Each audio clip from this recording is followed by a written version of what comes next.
क्या इस जन्म के कर्मों का फल हमें इसी जन्म में मिलता है? यदि हां, तो पूर्व जन्म के कर्मों के फल का क्या होता है और पूर्व जन्म के कर्मों का फल किसे और कब मिलता है? कर्म और फल मनुष्य के जीवन व्यतीत क्रियाओं के अनुसार होता है। हमारा पूर्व जन्म कब, कहां और कैसे था, शायद ही किसी को पता हो, क्योंकि जब इंसान जन्म लेता है तो वह एक शिशु के रूप में होता है, और जब वह बड़ा होता है तो संसार के माया जाल में फंस जाता है। इंसान के कर्मों का फल उसके जीवन के आधार के अनुसार होता है। तो पुनर्जन्म क्या है और क्या हमारे कर्म जन्म से लेकर मौत तक हमारा अनुसरण करते हैं? गीता में भगवान श्री कृष्ण ने अर्जुन को यह बात समझाई थी कि लोगों को उसके कर्मों का फल हमेशा मिलता है। आपने महसूस किया होगा कि बुरे लोग हमेशा बुरे कर्म करते हैं, फिर भी वह जीवन में सुखी और संपन्न रहते हैं, जबकि अच्छे लोग जीवन भर अच्छे कर्म करते हैं, फिर भी उसे अपमान और दर्द ही मिलता है। अक्सर लोगों के मन में ऐसा सवाल रहता है कि जो लोग अच्छे कर्म करते हैं वह परेशान रहते हैं, वही जो बुरे कर्म करते हैं वह खुशी से रह रहे होते हैं। अच्छे कर्म करने वाले परेशान होते हैं कि आखिर उन्हें इतनी परीक्षा क्यों देनी पड़ रही है, जबकि जो अधर्म की राह में है वह खुश हैं और जिंदगी का लुत्फ उठा रहे हैं। अक्सर लोग सोचते हैं कि अब अच्छाई का जमाना ही नहीं रहा। अगर आपके मन में भी यह सवाल आया है तो आज आप इसका जवाब सुन लीजिए। यह जवाब वह है जो भागवत गीता में लिखा है और श्री कृष्ण ने अर्जुन को दिया था। भागवत गीता में वर्णित कथा के अनुसार जब भी अर्जुन के मन में कोई दुविधा होती थी तो वह श्री कृष्ण के पास पहुंच जाते थे। एक बार की बात है, अर्जुन ने भगवान श्री कृष्ण के समीप आकर कहा कि वह दुविधा में है और इसका जवाब वह श्री कृष्ण से चाहते हैं। श्री कृष्ण ने पूछा कि क्या सवाल है? अर्जुन ने कहा, मुझे यह जानना है कि अच्छे लोगों के साथ हमेशा बुरा ही क्यों होता है, वहीं बुरे लोग खुशहाल दिखते हैं। अर्जुन के मुंह से ऐसी बातें सुनकर श्री कृष्ण मुस्कुराए और कहा, मनुष्य जैसा सोचता है और महसूस करता है वैसा कुछ नहीं होता है, बल्कि अज्ञानता की वजह से वह सच्चाई नहीं समझ पाता है। अर्जुन उनकी यह बात समझ नहीं पाए। इसके बाद श्री कृष्ण ने क्या कहा वह जानते हैं। कान्हा ने अर्जुन से कहा कि हे पार्थ, मैं तुम्हें एक कथा सुनाता हूं, उसे सुनकर तुम समझ जाओगे कि हर प्राणी को उसके कर्म के हिसाब से ही फल मिलता है। प्रकृति हर किसी को अपनी राह चुनने का मौका देती है। अब वह मनुष्य की इच्छा पर निर्भर करता है कि उसे धर्म की राह लेनी है या अधर्म की। कथा शुरू करते हुए श्री कृष्ण ने कहा, एक नगर में दो पुरुष रहा करते थे। एक पुरुष व्यापारी था जिसके जीवन में धर्म की बहुत महत्ता थी। वह पूजा पाठ में यकीन रखता था। वह हर रोज मंदिर जाता था और दान धर्म भी करता था और हर रोज भगवान की पूजा करता था। वहीं दूसरा पुरुष बिल्कुल विपरीत था।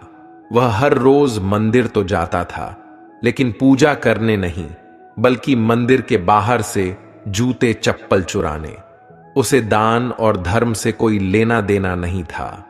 समय बीतता गया और एक दिन बहुत जोर की बारिश हो रही थी। इस वजह से मंदिर में पुजारी के अलावा कोई नहीं था। यह बात जब दूसरे पुरुष को पता चली तो उसने कहा कि यह सही मौका है मंदिर का धन चुराने का। पंडित से नजर बचाकर उसने मंदिर का सारा धन चुरा लिया।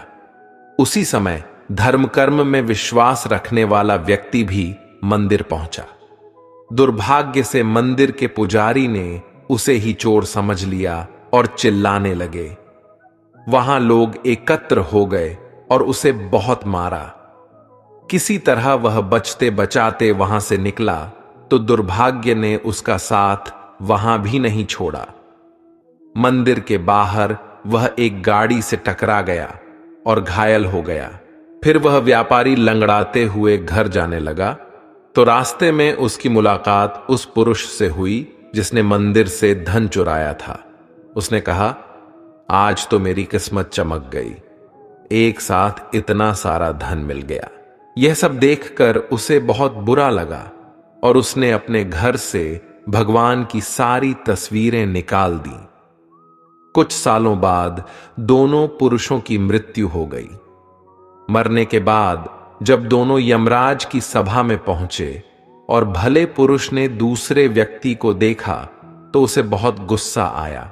उसने क्रोधित होकर यमराज से पूछ ही लिया, मैं तो हमेशा अच्छे कर्म करता था, दान में विश्वास रखता था, उसके बदले जीवन भर मुझे अपमान और दर्द ही मिला और इस व्यक्ति को नोटों से भरी पोटली। आखिर ऐसा भेदभाव क्यों? इस पर यमराज ने कहा, पुत्र, तुम गलत समझ रहे हो। जिस दिन तुम्हारी गाड़ी से टक्कर हुई थी वह दिन तुम्हारे जीवन का आखिरी दिन था, परंतु तुम्हारे अच्छे कर्मों की वजह से तुम्हारी मौत सिर्फ एक छोटी से चोट में बदल गई। तुम इस दुष्ट व्यक्ति के बारे में जानना चाहते हो?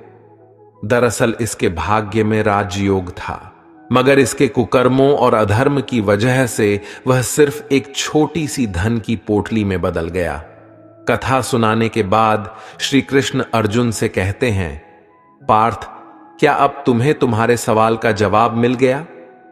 ऐसा सोचना कि भगवान तुम्हारे कर्मों को नजरअंदाज कर रहे हैं, यह बिल्कुल भी सत्य नहीं है। भगवान हमें कब, क्या, किस रूप में दे रहा है, मनुष्य को समझ में नहीं आता है। मगर आप अच्छे कर्म करते रहे तो भगवान की कृपा हमेशा बनी रहती है। इसलिए अपने अच्छे कर्मों को बदलना नहीं चाहिए, क्योंकि उसका फल हमें इसी जीवन में मिलता है। इसलिए मनुष्य का फर्ज है कि वह हमेशा अच्छे कर्म करते रहे, क्योंकि श्री कृष्ण ने गीता में भी बताया है कि किसी के द्वारा किया गया कर्म बेकार नहीं जाता है, चाहे वह अच्छा हो या बुरा। दोस्तों, हम जैसा कर्म करते हैं वैसा ही हमें फल मिलता है। अगर हमने अच्छे कर्म किए होते हैं तो उसका हमें अच्छा फल मिलता है, और बुरे कर्म किए होते हैं तो हमें उसका फल बुरा मिलता है।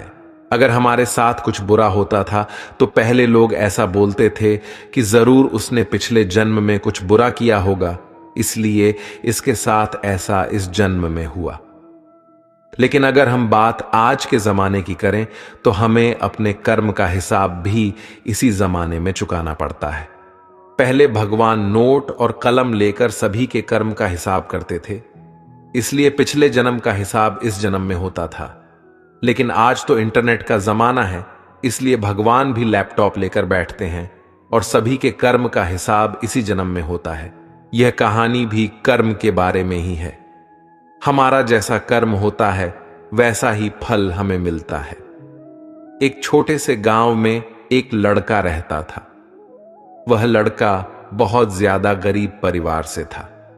वह अपनी स्कूल की पढ़ाई करता था और स्कूल के बाद लोगों के घर घर जाकर सामान बेचने का काम करता था। इस तरह घर घर जाकर सामान बेचकर उसे जो भी पैसे मिलते थे उसी में से वह अपनी स्कूल की फीस भरता था। वह लड़का हर रोज की तरह एक दिन स्कूल के बाद दोपहर को सामान बेचने के लिए निकला था। उसे बहुत जोर की भूख लगी थी। उसने यह तय किया कि मैं अब जिस भी घर पर जाऊंगा और सामान बेचूंगा उस घर से पैसे नहीं खाना मांग लूंगा। वह एक घर के पास जाता है और बाहर से दरवाजा खटखटाता है। उस घर में से एक लड़की बाहर निकलती है और वह दरवाजा खोलती है। उस लड़के ने उससे पानी मांग लिया। लड़की ने देखा कि यह लड़का बहुत थका सा है। वह लड़की अंदर जाती है और सोचती है कि यह लड़का बेचारा न जाने कब से इधर उधर सामान बेचता होगा, शायद उसे भूख लगी होगी। लड़की यह सब सोच रही थी और वह उसके लिए पानी की जगह पर दूध का गिलास लेकर उसे देती है। लड़का बहुत भूखा था, इसलिए वह दूध पी लेता है और बहुत खुश हो जाता है। उसे लगता है कि इस दुनिया में अभी भी इंसानियत जिंदा है। लड़का भगवान का धन्यवाद करता है। वह अब लड़की से पूछता है कि आपको मैं कितने पैसे दूं इस दूध के। लड़की ने कहा, मुझे आपसे कोई पैसे नहीं लेने हैं। मेरी मां मुझे हमेशा ऐसा कहती है कि हमें दूसरों की मदद करनी चाहिए। लड़के ने कहा, आपको कुछ लेना है इस सामान में से।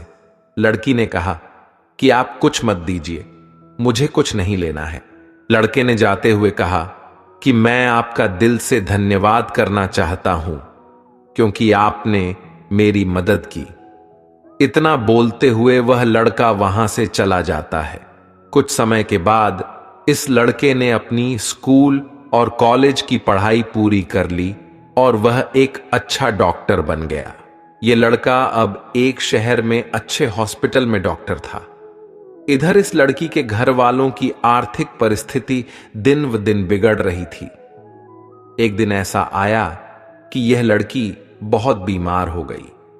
लड़की को उसके घर वाले उसी हॉस्पिटल में ले जाते हैं जिस हॉस्पिटल में यह लड़का डॉक्टर था। उस लड़के के पास यह लड़की का केस आता है। लड़का लड़की का एड्रेस देखता है तो उसे पता चलता है कि यह तो वहीं का एड्रेस है जहां पर मैं अपने स्कूल के समय सामान बेचने जाता था। लड़के को अब उस लड़की को देखकर याद आ जाता है कि यह तो वही लड़की है जिसने मुझे मदद की थी। जब मैं भूखा था तब उसने मुझे दूध पीने के लिए दिया था। लड़का उस लड़की का इलाज अच्छे से करता है और अपनी टीम को भी इसके इलाज में कोई कमी नहीं रहनी चाहिए ऐसा बोलता है। वह लड़की ठीक हो जाती है। अब बारी थी लड़की की हॉस्पिटल का बिल देने की। वह मन ही मन बोल रही थी कि पता नहीं कितना बिल होगा। वह बहुत चिंतित थी क्योंकि उसके घर वालों की आर्थिक परिस्थिति इतनी अच्छी नहीं थी कि वह लोग इलाज का बिल दे पाए। लड़की ने जैसे ही बिल का लिफाफा हाथ में लिया वैसे ही उसने देखा कि उसमें उसका जो भी इलाज हुआ था वह सब लिखा था और साथ में एक छोटी सी पर्ची भी थी।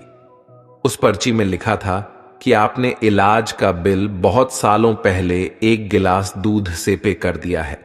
डॉक्टर तभी वहां पर पहुंच जाते हैं और ये लड़की उनको पहचान लेती है और उनसे कहती है कि आपका बहुत बहुत शुक्रिया। दोस्तों, अगर आप कुछ अच्छा करते हैं तो अच्छाएं आपके पास घूमकर जरूर आएगी। हमें अक्सर हमारे कर्म के हिसाब से ही फल मिलते हैं। जैसा हमारा कर्म होता है वैसा ही हमें कर्म का फल मिलता है। श्रीमद् भागवत गीता में योगीराज श्री कृष्ण महाराज ने संदेश दिया है कि व्यक्ति को अपने किए हुए शुभ और अशुभ सभी कर्मों का फल अवश्य ही भोगना पड़ता है। मनुष्य अपने जीवन में जैसे जैसे कर्म करता जाता है वैसे वैसे ही उसके जीवन का निर्माण होता जाता है। परंतु परमात्मा ने मनुष्य को केवल कर्म करने की स्वतंत्रता दी है। कर्म फल की व्यवस्था परमात्मा के अधीन है। आपका जैसा कर्म होगा वैसा ही आपको फल मिलेगा, यह निश्चित है, क्योंकि परमात्मा न्यायकारी है। परमात्मा मनुष्य द्वारा किए जाने वाले प्रत्येक कर्मों को जानने वाला है। परमात्मा के आगे किसी की सिफारिश नहीं चलती। परमात्मा को कोई रिश्वत नहीं दे सकता। इसलिए परमात्मा को पूर्ण न्यायकारी कहा गया है।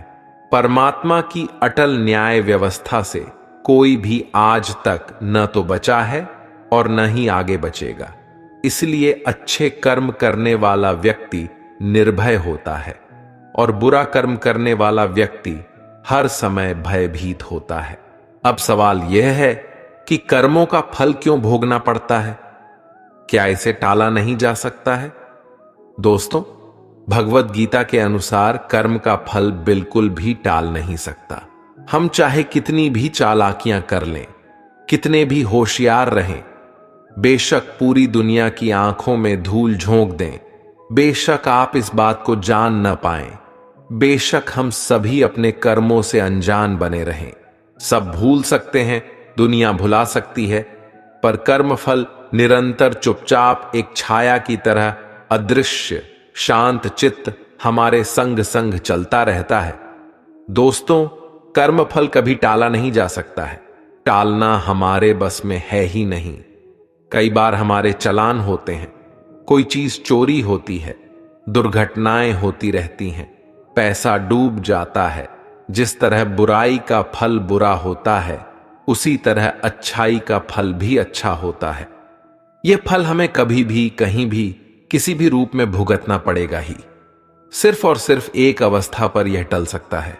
असल में टलेगा तो नहीं, पर इसका दर्द कम जरूर हो सकता है। वह यह कि अगर हम अपनी गलतियों को कबूल कर लें और परमात्मा की शरण में जाएं, आत्मसमर्पण करें और अच्छे कर्म करने शुरू कर दें, तभी हम अपने गलत कर्मों से होने वाली पीड़ा से बच सकते हैं, बशर्ते ईश्वर हमें माफ कर दे। हमारे इस जन्म में किए गए प्रबल कर्म का फल हमें इसी जन्म में मिल जाता है। शेष, छुटपुट व प्रत्यक्ष परोक्ष भले बुरे कर्म हमारे कर्मों के संचित कोश में जमा होते रहते हैं, जो प्रारब्ध कर्म के फल रूप में हमारी जीवात्मा को विभिन्न 84 लाख योनियों में ले जाते हैं। यही 84 का चक्कर कहा जाता है। कुल मिलाकर कहा जा सकता है कि कर्म का फल जन्मों जन्मों तक हमारा साथ नहीं छोड़ता है। इसीलिए कर्म के सिद्धांत के अनुसार अपने जीवन को ढाल लीजिए और अपने कर्मों पर कड़ी नजर रखिए और ध्यान रखिए, कर्म, वाचा, मनसा, कर्मणा इन तीनों मार्गों से संपन्न होते हैं। इसका तात्पर्य यह हुआ कि किसी को मिथ्या या कटु वचन नहीं बोलना है, किसी के विषय में बुरा नहीं सोचना है, किसी का प्रत्यक्ष या परोक्ष बुरा नहीं करना है। यदि आपने ये तीनों नियम साध लिए तो यह सुनिश्चित है कि आप उत्तरोत्तर विकसित होते जाएंगे व जन्म दर जन्म कुलीन परिवार और उत्तम परिस्थितियों में जीवन जिएंगे। आपके जीवात्मा का निम्न योनियों में गिरना रुक जाएगा, बशर्ते कि आप अपने अहंकार के चलते किसी जन्म में पुनः उपरोक्त नियमों का उल्लंघन न कर बैठें। इस खतरे से बचने का एकमात्र उपाय यही है कि आप अकर्म की साधना में अपनी जीवन ऊर्जा खपाएं। अकर्म की साधना का तात्पर्य है ध्यान साधना द्वारा अपनी चेतना को अपने मन के परे स्थापित करते हुए अहंकार रहित जिए तथा हर कर्म को निष्काम भाव से अंजाम दें। इसे आप यूं भी समझ सकते हैं, मन के माध्यम से किए गए कर्म के साथ कर्म का फल ठीक उसी तरह से है जैसे आपके साथ आपकी परछाई। इस प्रकार उन कर्म फलों से बचा नहीं जा सकता, किंतु जैसे प्रकाश के ठीक नीचे खड़े होने पर हमारी परछाई नहीं बनती है, ठीक वैसे ही मन से परे रहते हुए आत्मा के प्रकाश में किए गए कर्म अपना फल देने के योग्य नहीं रह जाते हैं। महाभारत के युद्ध के पश्चात श्री कृष्ण भीष्म पितामह से मिलने पहुंचे तो भीष्म ने कृष्ण से पूछा कि हे केशव, मुझे इतना दर्द क्यों हो रहा है? तब श्री कृष्ण ने बताया कि पितामह, आप पिछले जन्म में राजा थे। आप कहीं जा रहे थे और रास्ते में एक सांप पड़ा था। आपने उसे मरा समझकर अपने तीर से उठाकर फेंक दिया और वह सांप नुकीली झाड़ियों में जा गिरा। उसके कांटे सांप के शरीर में बुरी तरह चुभ रहा था। सांप ने आपको खूब बद्दुआ दी थी, उसी का फल आपको मिल रहा है। जो कांटों का दर्द उसे हो रहा था, वही दर्द आपको तीरों की शैया के नुकीले बांस से हो रहा है। दोस्तों, इस प्रसंग से भी यह सिद्ध होता है कि पूर्व जन्म के कर्म का फल भोगना ही पड़ता है। दोस्तों, अब सवाल यह उठता है कि क्या इन कर्मों से छुटकारा पाने का भी कुछ उपाय है क्या? इसके लिए भगवान श्री कृष्ण ने गीता के 4 अध्याय में जो बताया है उसे सुनते हैं। श्री भगवान कहते हैं कि जो मनुष्य कर्म तो करता है, लेकिन उस कर्म में अकर्म को देखता है, अर्थात ये नहीं सोचता है कि मैं ही करता हूं।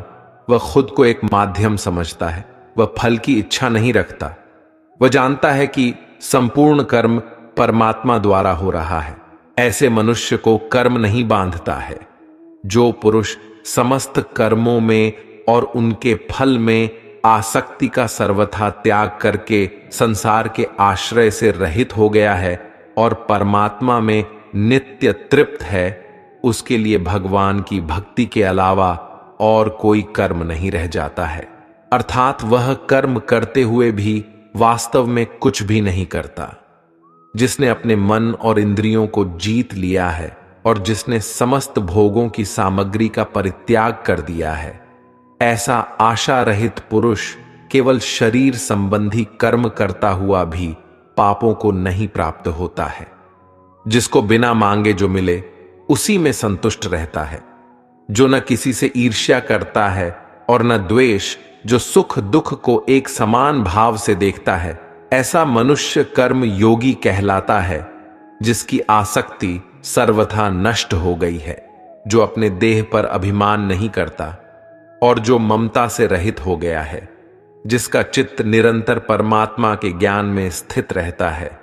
वैसा कर्म योगी अपना कर्म यज्ञ की तरह करता है और मोक्ष को प्राप्त होता है।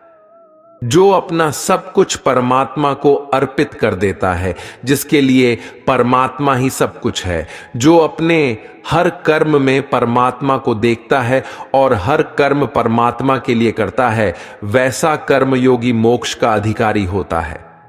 गीता में भगवान श्री कृष्ण कहते हैं कि मनुष्य को सदैव अच्छे कर्म करने चाहिए, क्योंकि कर्मों के क्षीण हो जाने पर भाग्य भी नष्ट हो जाता है।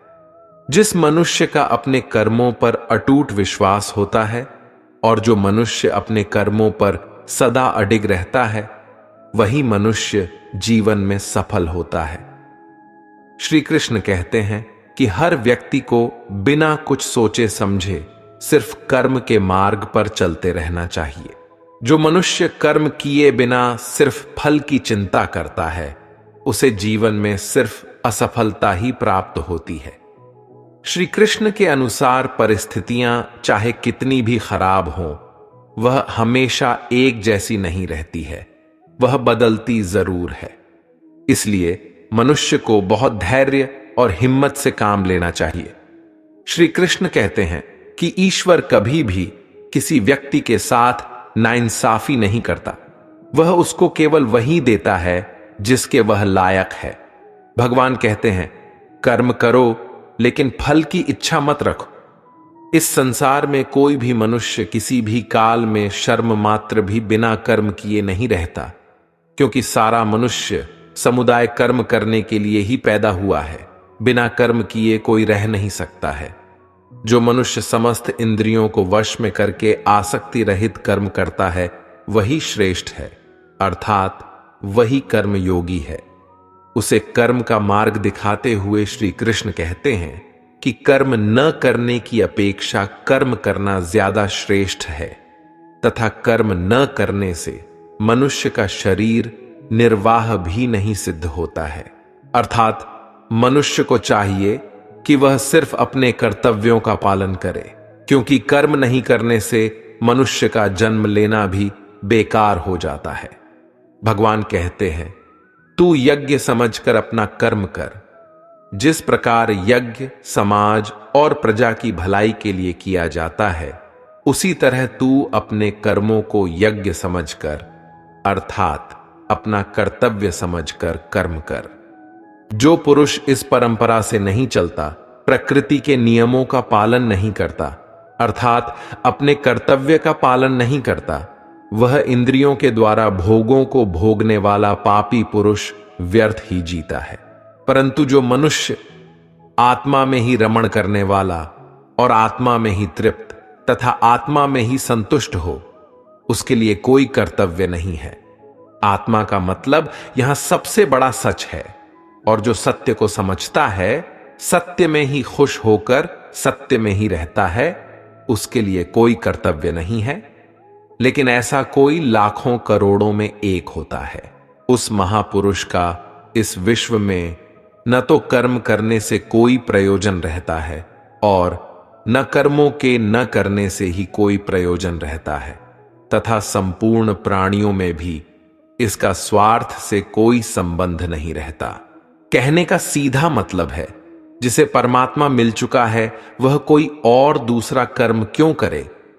श्री कृष्ण कहते हैं, अगर तुमने कोई रिश्ता खोया है या किसी रिश्ते से निराश हो तो वह रिश्ता मुझसे बना लो, मैं कभी भी तुम्हें छोड़कर नहीं जाऊंगा।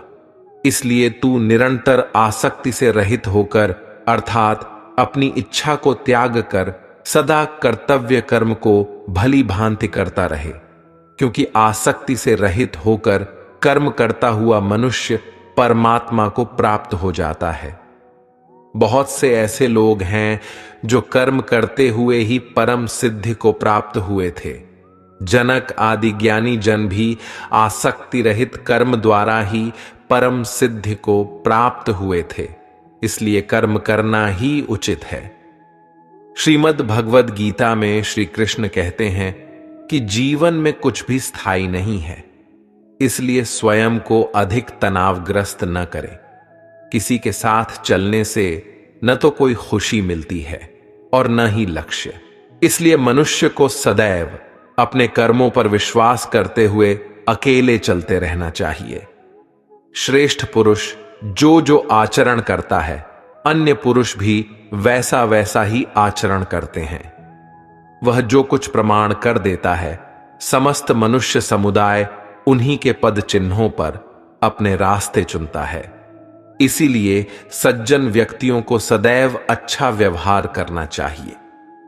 कान्हा कहते हैं, मेरा इन तीनों लोकों में न तो कुछ कर्तव्य है और न ही कोई वस्तु प्राप्त करने योग्य है, फिर भी मैं कर्म में ही बरतता हूं, अर्थात मैं भी कर्म करते हुए अपने कर्तव्य का निर्वाह करता रहता हूं। श्री भगवान कहते हैं, यदि मैं कर्मों को करने में सावधानी ना बरत दूं तो बड़ा अनर्थ हो जाएगा, क्योंकि मनुष्य सब प्रकार से मेरे ही मार्ग का अनुसरण करते हैं।